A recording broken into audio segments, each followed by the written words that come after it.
करो। शौक हो गए ना कि 8 लाख से भी ज्यादा लोग देख चुके हैं। आप थोड़ा लेट हो गए। खैर, आज हम स्ववृत्त लेखन को समझेंगे और सिर्फ समझेंगे ही नहीं, बल्कि आज मैं इस वीडियो में कुछ ऐसा बताऊंगा कि आपको स्ववृत्त लेखन बहुत आसान लगने लगेगा। तो आइए चलते हैं स्क्रीन पर। नमस्ते, मेरा नाम आशीष है। सबसे पहले स्ववृत्त का अर्थ। स्ववृत्त का अर्थ होता है बायोडाटा, रिज्यूमे या फिर कुछ लोग करिकुलम भी कह देते हैं, बात एक ही है।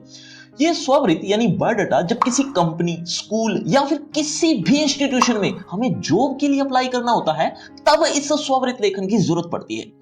इस बायोडाटा में आपको खुद के बारे में लिखना होता है, यानी आपका पूरा परिचय इस स्ववृत्त लेखन में होता है। जैसे कि आपका नाम, पिता का नाम, पता, संपर्क सूत्र, शैक्षणिक योग्यता, विशेष उपलब्धियां, इस तरह की बहुत सी चीजें होती हैं जो आपको एक फॉर्मेट में लिखनी होती है। और कोई खास दिमाग लगाने की जरूरत नहीं है, सुनते जाओ, फॉर्मेट बनता जाएगा।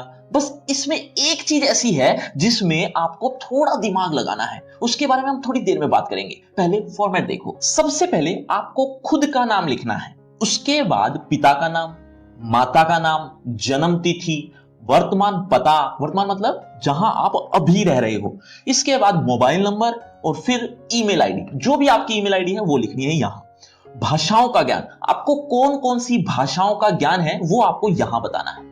इसके बाद राष्ट्रीयता यानी नेशनलिज्म, देन कार्य अनुभव। कार्य अनुभव मतलब एक्सपीरियंस, कि कितने वर्षों का आपको कहां कहां एक्सपीरियंस है वो आपको यहां लिखना है।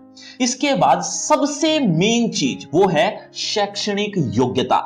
ये एक ऐसी चीज है जिसमें आपको थोड़ा दिमाग लगाना पड़ सकता है या दिमाग लगाना पड़ेगा। शैक्षणिक योग्यता में ये सब कॉलम जो आप देख रहे हो, ये आपको एक टेबल में बनाकर लिखने हैं। अब आपको लग रहा हो कि इसमें दिमाग क्या लगाना है, वो मैं आपको थोड़ा एग्जांपल के साथ समझाऊंगा। फिलहाल फॉर्मेट आगे देखो। इसके बाद अन्य संबंधित योग्यताएं, जैसे कंप्यूटर की नॉलेज है या टैली भी जानते हो, इस तरह की, यानी जॉब से रिलेटेड आपको और क्या क्या चीजें आती हैं वो आपको यहां लिखनी पड़ेगी। बच्चों, स्ववृत्त के इंग्लिश में 3 अर्थ बताए थे अभी थोड़ी देर पहले। कोई 2 भी याद हैं तो एक बार कमेंट करके बताओ। देखना चाहता हूं कितने बच्चे मेरी बातें ध्यान से सुन रहे हैं। इसके बाद आपने अपने जीवन में क्या क्या उपलब्धियां हासिल की हैं ये आपको यहां बताना है।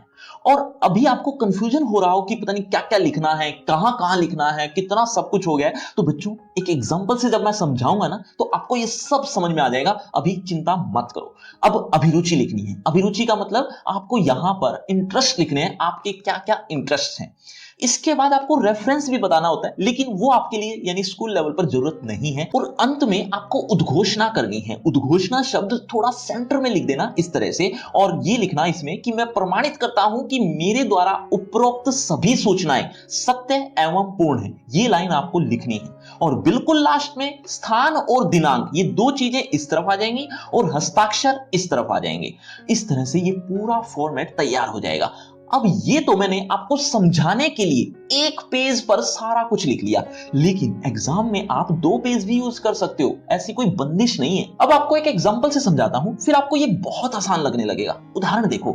टॉपिक है, आप बीएड कर चुके हैं, आपको हिंदी अध्यापक या अध्यापिका पद के लिए आवेदन करना है। इसके लिए आप अपना एक संक्षिप्त स्ववृत्त यानी बायोडाटा तैयार करना है।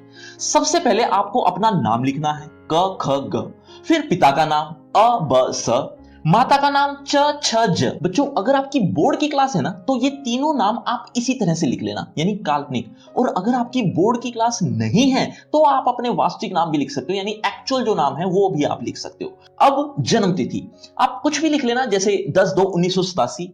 वर्तमान पता कुछ इस तरह से आप कोई भी काल्पनिक लिख लेना, जैसे यहां पर लिखा हुआ ये भी लिख सकते हो, आप अपना भी लिख सकते हो, कोई भी काल्पनिक लिख लेना।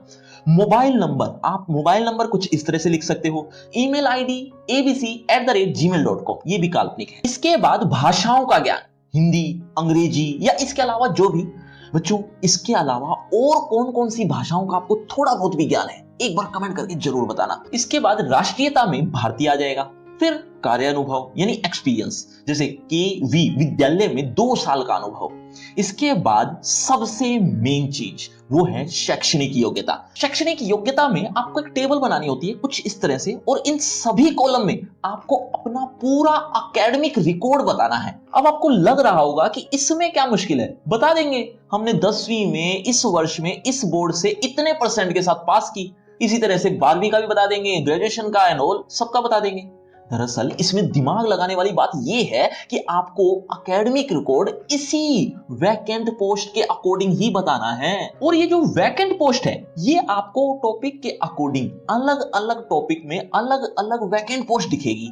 यानी कभी किसी टीचर की वैकेंट पोस्ट होगी तो कभी कंप्यूटर ऑपरेटर की होगी, कभी किसी की तो कभी किसी की। तो इसमें आपको थोड़ा ध्यान ये रखना है कि जैसी वैकेंट पोस्ट है जिसके लिए आप आवेदन कर रहे हैं, जिसके लिए आपको जॉब चाहिए, उसी तरह की आपकी पढ़ाई भी हुई हो। यानी इस टेबल में आपको उसी तरह का एकेडमिक रिकॉर्ड लिखना है। और एकेडमिक रिकॉर्ड आपको छोटे से बड़ा होते हुए लिखना है। यानी पहले आप 10वीं का लिखेंगे, उसके बाद 12वीं का, उसके बाद स्नातक यानी ग्रेजुएशन का, और इसी तरह से बढ़ते हुए क्रम में लिखना है। और ये सब काल्पनिक होगा तो कुछ ज्यादा सोचने की जरूरत नहीं है इन सब के बारे में। एक बात और ध्यान रखना कि आपको एकेडमिक रिकॉर्ड मेन ही बताना है। जैसे 10वीं का बता दिया, उसके बाद 12वीं का, 12वीं के बाद स्नातक का, इस तरह से। ऐसे नहीं कि 10वीं का भी बताओगे, 11वीं का भी बताओगे, उसके बाद 12वीं का, फर्स्ट ईयर का, सेकंड ईयर का, ऐसे नहीं, सिर्फ मेन। इसके अलावा वर्ष का भी आप ध्यान रखना कि 10वीं और 12वीं का जो आप वर्ष लिख रहे हो उनके बीच एटलीस्ट 2 वर्ष का तो गैप हो। और ये जो विषय का कॉलम है इसमें आपको उस पर्टिकुलर क्लास में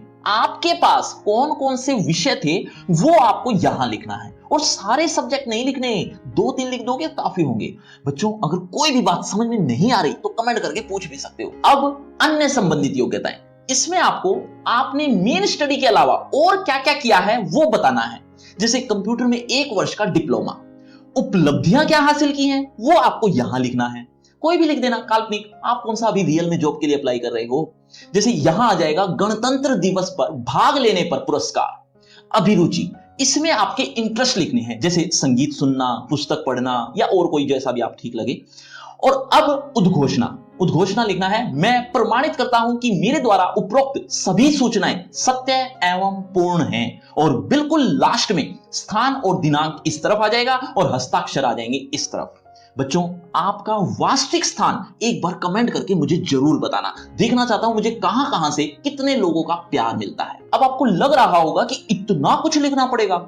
वैसे आपको बता देता हूं कि इसके साथ एक आवेदन पत्र भी लिखना होता है, लेकिन स्कूल लेवल पर आपको स्ववृत लेखन करते हुए आवेदन पत्र लिखने की जरूरत नहीं है। आवेदन पत्र क्या होता है? दरअसल आपको एक पत्र लिखना होता है जिसमें आपको सेवा में श्रीमान जी वगैरह वगैरह लिखकर बॉडी में आप ये लिखते हो कि मुझे ये जॉब चाहिए, जिसके लिए स्ववृत यानी बायोडाटा मैंने साथ लगाया है। इस तरह से एक लेटर बनेगा, मतलब एक आवेदन पत्र होगा और एक ये स्ववृत लेखन होगा। यानी ये 2 चीजें साथ लगाकर जॉब के लिए अप्लाई करना होता है। लेकिन अगर आप स्कूल लेवल पर हो तो आपको आवेदन पत्र लिखने की जरूरत नहीं है। आप सिर्फ और सिर्फ ये स्ववृत लेखन यानी इस तरह से बायोडाटा लिख देना और आपके नंबर पूरे। बात समझ में आई तो वीडियो को शेयर और सब्सक्राइब करना तो बनता है। बच्चों आपके लिए स्ववृत लेखन और आसान कर देता हूं। देखो ये सब जो आप हाईलाइटेड चीजें देख रहे हो ये आपकी बदलेंगी नहीं, मतलब कभी भी, मतलब एग्जाम में कोई भी कैसा भी किसी भी तरह का टॉपिक आ जाए आपको लगभग ये सारी चीजें एज इट इज लिखनी है। इसके अलावा कुछ चीजें जो आपकी बाकी की रह गई बस टॉपिक के अनुसार आपको वही बदलना है। एक तरह से मैं ये कह रहा हूं कि आपके एग्जाम में स्ववृत लेखन का कोई भी कैसा भी टॉपिक आ जाए आपको 80% तो यही सब कुछ लिखना है। यानी आपको पहले से ही लगभग पता है कि मुझे वहां जाकर क्या क्या लिखना पड़ेगा। अब वो काम मत कर देना जो हमारे एक साथी अध्यापक के साथ हुआ। एक मैथ्स के टीचर को एक दिन पहले एक पेपर मिल गया जो अगले दिन बोर्ड एग्जाम में आने वाला था। वो पेपर पहले दिन ही मिल गया। अब उस अध्यापक ने सोचा, उस टीचर ने सोचा कि इसका फायदा उठाना तो गलत है, लेकिन फिर भी हम उठाएंगे। ये सोचकर उन्होंने कुछ बच्चों को बुला लिया। मैथ्स का ही पेपर था, मैथ्स के ही वो टीचर थे, तो कुछ बच्चों को उन्होंने अपने घर पर बुला लिया। क्या कहा? उनको दिखाकर कि ये पेपर है और कल आने वाला है। और वो बच्चे कौन से थे? वो ऐसे बच्चे थे जो पढ़ाई में बहुत कमजोर थे, फेल होने वाले थे, पक्का फेल होंगे, ये टीचर को पता था। तो उन्हीं बच्चों को बुलाया, बाकी सबको नहीं बुलाया। वो तो उनको तो पता था बाकी तो कैसे ना कैसे पास हो जाएंगे या अच्छे नंबर भी ले आएंगे, लेकिन उन बच्चों को जो कमजोर हैं उन बच्चों को घर पर बुलाकर पेपर दिखा दिया कि ये पेपर है और कल आने वाला है, इसकी तैयारी अब आपको करनी है। मैं हेल्प करने के लिए तैयार हूं। और उस टाइम से वो जुट गए, यानी शाम का समय था, लगभग रात होने वाली थी। उस टाइम से वो जुट गए, उन बच्चों को एक एक प्रश्न उनकी नोटबुक में समझाना शुरू कर दिया। किसी एक की नोटबुक ली और समझाना शुरू कर दिया, ये प्रश्न का सॉल्यूशन ये होगा, इस तरह से होगा, इस फॉर्मूले से होगा, इसमें ये फॉर्मूला लगेगा, वगैरह वगैरह। जितने भी प्रश्न थे, 20 थे, 25 थे, 30 थे, जितने भी प्रश्न थे सारे समझा दिए A to Z। लगभग आधी रात हो चुकी थी और बच्चों को ये कह दिया कि मैं तो सो रहा हूं लेकिन तुम्हें नहीं सोना, तुम्हें सारी रात बैठकर तैयारी करनी है। आपको मैंने सॉल्यूशन एक एक करके बता दिया है, अब इसकी प्रैक्टिस करो, जितना चाहे उतनी प्रैक्टिस करो, लेकिन कल आपको यही पेपर देखने को मिलेगा तो आपको ये लिखना पड़ेगा। अब ये बात कहकर टीचर सो गए। अब अगले दिन जब उठे तो उन्होंने देखा कि बच्चे प्रॉपर तरीके से ड्रेस वेस पहन के बहुत अच्छे से तैयार हो चुके हैं। तो टीचर ने पूछा, अरे तैयार तो हो गए, लेकिन क्या तुम स्टडी जो की थी उसके लिए तैयार हो, मतलब मैथ्स का पेपर देने जा रहे हो उसके लिए तो अच्छी तैयारी हो गई है नहीं? तो बच्चों की आंखों में आंसू आ गए, सच में आंसू आ गए, इतने इमोशनल हो गए। बच्चों ने इतना धन्यवाद किया कि टीचर आप नहीं होते ना तो हमारा पेपर बहुत बेकार होता। और रही बात तैयारी की, तो तैयारी एक नंबर की है, बिल्कुल बहुत बढ़िया तैयारी कर ली है। जो पहले प्रश्न की चिट थी वो यहाँ इस कॉलर में छुपा ली है, दूसरे प्रश्न की चिट इस कॉलर में है, तीसरे प्रश्न की चिट हमारी जुराबों में। तो बच्चों आपको मैं ये जरूर बता रहा हूं कि ये 80% लगभग आपको एज इट इज यही लिखना है, क्या मतलब ये नहीं है। खैर